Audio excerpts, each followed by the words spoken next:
ជីវិតផ្ដិនរឿងសោកាតូនយំទួញថាសូរិយាលេងហើយ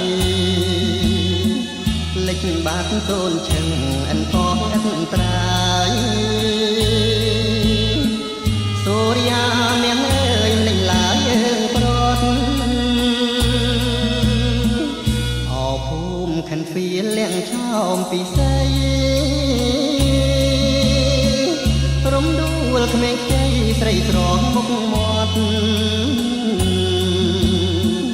អូនស្នេហ៍បងហើយមានគេពុករត់កម្មការជួចចត់បត់បែនឥតនៃស្រណោះគ្រាដើមយើងបានសិក្សា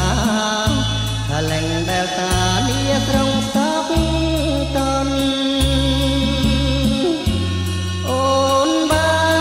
នរៀបការនាងមានទ្រព្យធន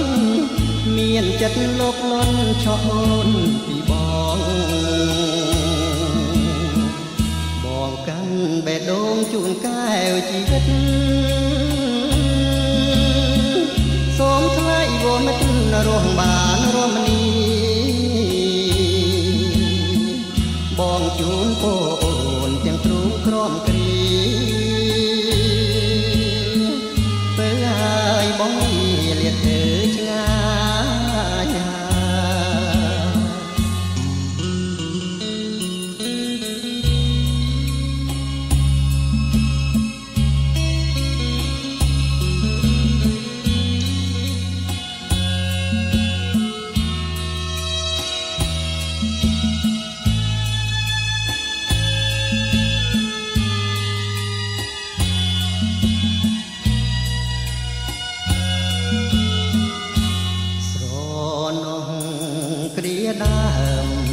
យើងបានសង្សា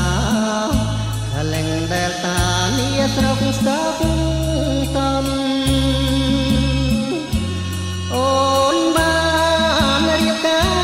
រនាងមានទ្រព្យធនមានចិនលបលន់ឆោអូនពីប